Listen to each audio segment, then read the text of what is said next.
Hey, YouTube watch enthusiast, how's it going today?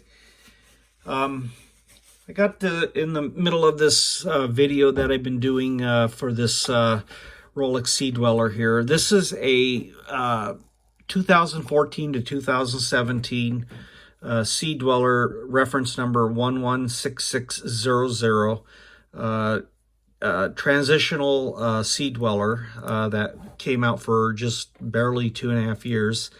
And it has a 40 millimeter case, ceramic bezel. It's got the maxi dial, matte finish, glide lock, all the modern features. And so this watch is going to be, to me, is going to be somewhat of a rare watch in the future with a low production number. And so it's got a lot of hallmarks of a future collectible. So anyway, I was interested in it. And I wanted a SeaDweller, and I'm not into the new 43 millimeter SeaDweller red line with the Cyclops, and certainly not the Deep Sea at 44 millimeters. They're just too big for my wrist. I'm not a big fan of the big watch craze. So anyway, a couple of rumors. When I was making this video, I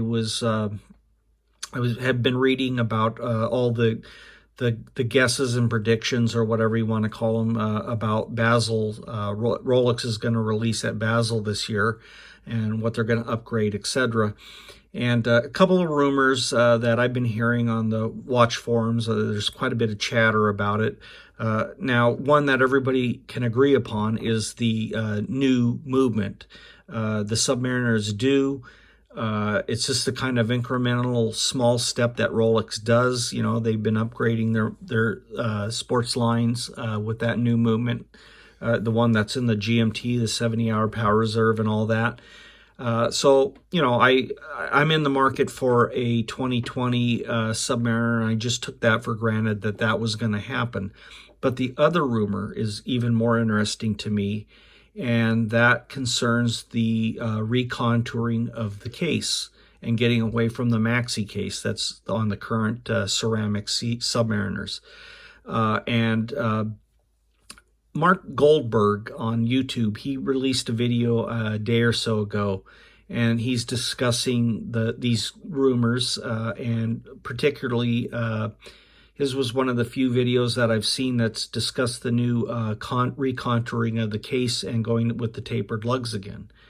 And so that interested me. And I had talked to some people on the forums, and also a friend of mine who's pretty plugged into the watch community.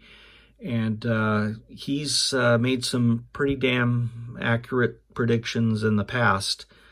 He's quite knowledgeable, and I ran this by him, and he agreed. I mean, he didn't even hesitate. He said, yeah, he's heard through his contacts that is a very real possibility. So rumor mongering aside, that's a lot of wishful thinking on my part. I would like to see this happen, of course. And so I commented back into, and I thought about it for a while, and I go, you know, they've kind of done that already. They've kind of released an intermediate style case between the maxi and the very tapered lugs on the, say, the aluminum bezeled Submariners. With the SeaDweller, this case design sits right smack dab in the middle. And in the follow-on to this video, you will see I'm comparing the three, and you will indeed see that this case profile is very much, it's tapered, but it's not as tapered as the old aluminum bezel, and it's certainly not as thick as the maxi case. So if this is indeed what they do with the new 2020 Submariner, I will definitely be liking that, and that move. And with the new movement, that's going to make this Submariner a very, very sought after hot watch. I mean, hotter than it is. So anyway, get in line and get ready, because this thing's going to go sideways when that watch is released at Basil. And I think there'll be a lot of buzz about it. You know, Rolex always has a lot of buzz, but the Submariner is their top model. So it's people really watch that model closely. So anyway, getting back to the video that Mark Goldberg released, I commented on it and said, hey, I think they've already done that, you know, with the 2014 SeaDwellers, the 40 millimeter version. And anyway, this might be kind of a little preview. I ran to my safe right away and dug this out so I could look at it. And I really like that case shape, right? I've never been a huge fan of the maxi case, but this one is just about perfect. It's a little thicker than the old aluminum bezel, but it's not nearly as thick as the maxi case. It's kind of right in the middle. So that porridge is just right. So anyway, I'll get on with the rest of the video and see what you guys think. The SeaDweller ceramic, 40 millimeter ceramic, that's 116600 is the reference number.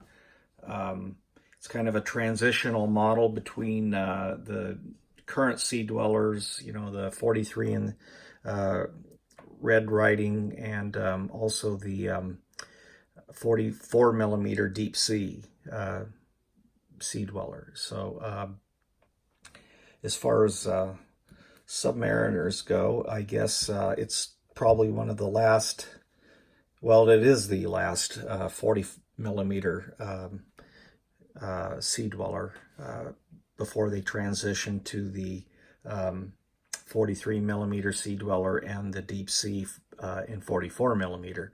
So anyway, here it is. It's got all the modern features on it. Ceramic bezel that's got the chromalite loom, the glide lock bracelet, solid end links, kind of got some script on the back like all SeaDwellers do. And another nice thing about this, along with the 44 millimeter case, these are still somewhat tapered lugs. This is the old case. And for comparison, here is a 1140-60 with the maxi case, and you can see it is a beefier case. The lugs are anyway. I've kind of on the fence about the maxi cases. I think I still prefer the tapered lugs on the older cases, but that's just a personal preference. But here's a 16610 aluminum date the prior model to the current model, and you can see the very much tapered lugs on it. Just I like that, you know, it's just a little bit more elegant design.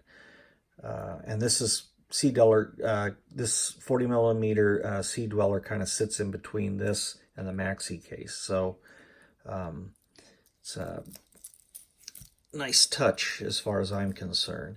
It's got the helium release valve. Nobody uses, you know, what 0.0001% of the population is going to get any function out of that, but it's on there, you know. It's got much thicker case. Here, I'll put it up here with the Submariner, and you can see the case thickness is quite pronounced.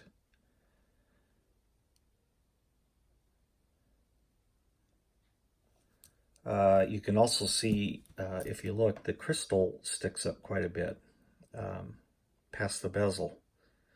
It's a much thicker sapphire on there. Oh, it's got the serial engraving on the inner bezel, re-hot. It's no Cyclops on it, which is nice. Makes it nice and clean compared to the subs and the new SeaDweller that have the Cyclops. It's almost symmetrical in its appearance.